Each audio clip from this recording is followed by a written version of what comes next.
The Eskimo word igloo means house, and to the natives of the Canadian Eastern Arctic, igloo is the snow house.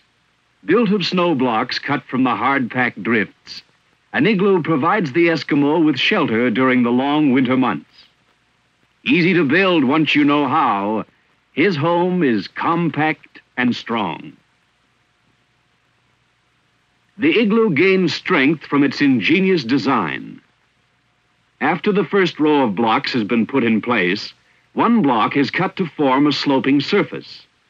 The second row is started on this slope, and the blocks built up in a continuous spiral, the key to the whole structure. On the west shore of Hudson's Bay, the low-rolling terrain offers little protection against the bitter cold of the northwest wind. Tupac and Akiutok, having left their families in the igloos of the winter camp, are coming into the post to trade. They look forward to a mug-up of tea and pilot biscuits at the trader's house.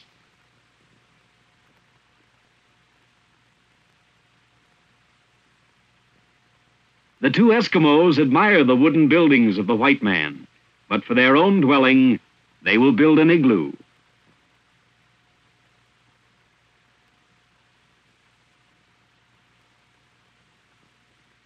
First, Akiutok, the elder of the two, selects a suitable site.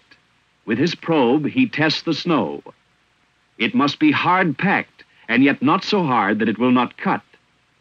It must not be layered with streaks of soft snow that would cause it to break in handling. And there must be sufficient good snow in one place to provide all the building material for his igloo. This isn't always as easy as it seems, for the average snowfall of the Arctic is less than in the temperate regions of Canada. Like all good architects, they use the material found around them. The snow will be both bricks and mortar. Packed hard by the constant wind, it can be cut by a snow knife or ordinary handsaw into blocks of any size or shape.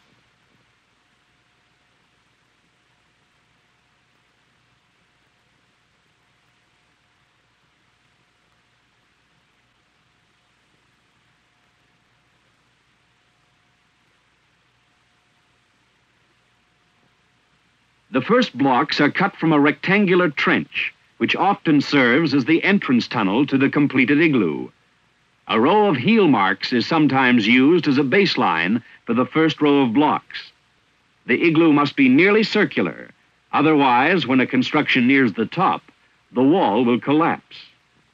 From a lifetime of living with it, the Eskimo knows his snow. Providing it is of good quality, he can build the igloo entirely from snow found within the circle of the walls. And since the blocks are taken from inside the circle, the actual floor of the igloo will be the depth of one block below the surface of the snow outside.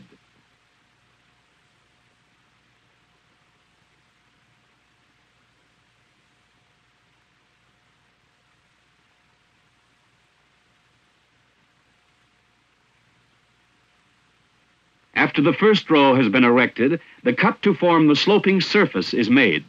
The next row starts on this slope, and the upward spiral begins. When building an igloo for an overnight shelter, the Eskimo works quickly. But for a more permanent dwelling, he takes his time, fitting each block carefully to the previous one and to the one below. A single Eskimo can build an overnight igloo in 40 minutes, or he can spend 2 days constructing a large, comfortable dwelling for himself and his family.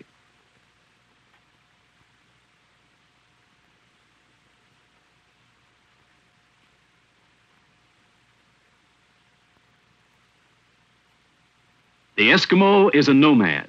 His need is for a temporary home, for who knows how long he will stay. His home gets dirty, he moves out and builds a new one. If hunting is bad, he goes off in search of food, building his new house where game is plentiful. The Eskimo builds his home around him, always working from the inside. He has cut the first row of blocks so as to have a slight inward lean, which will gradually become more acute as the walls grow higher. Being right-handed, Tupac works in an anti-clockwise direction. Left-handed Eskimos build in the opposite direction.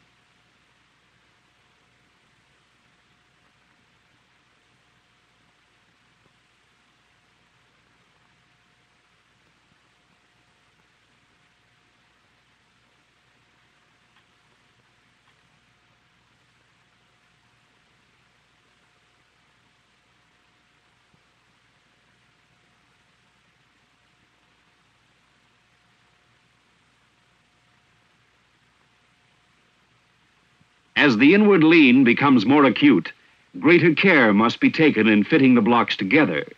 The edges of each block are beveled so that it gains support from the previous one and from the one below.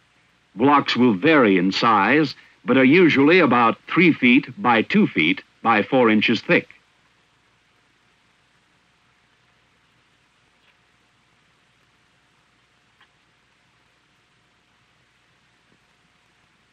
Gradually, the spiral design in the inward lean of the blocks produces the familiar rounded beehive shape. This rounded shape is another excellent example of good use of the fundamental laws of architecture. Engineers and architects have found no better way of building an igloo. It has no corners and no waste space.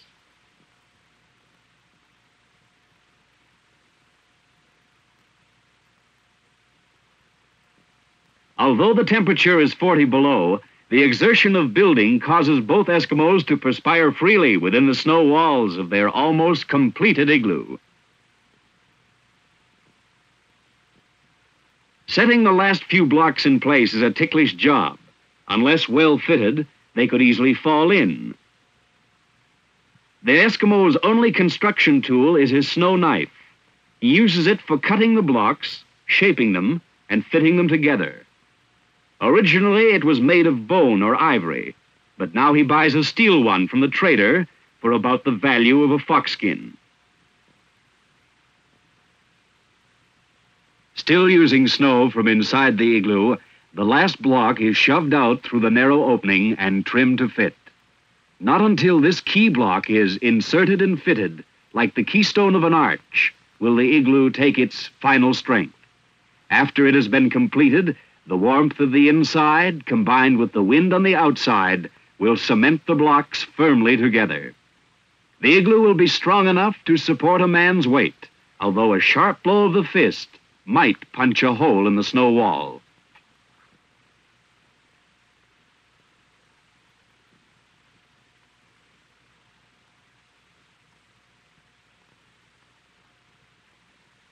Like the man who paints himself into a corner, the Eskimo has built himself into his house.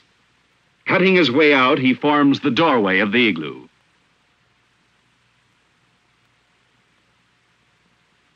The last construction job is chinking.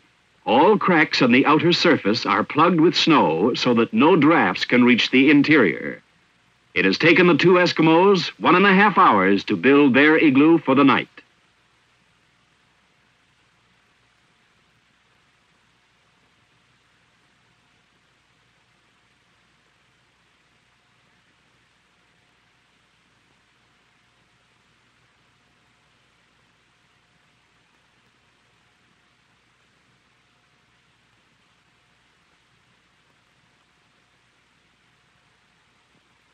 Caribou sleeping robes and extra skins to cover the sleeping platform provide perfect insulation against the cold snow.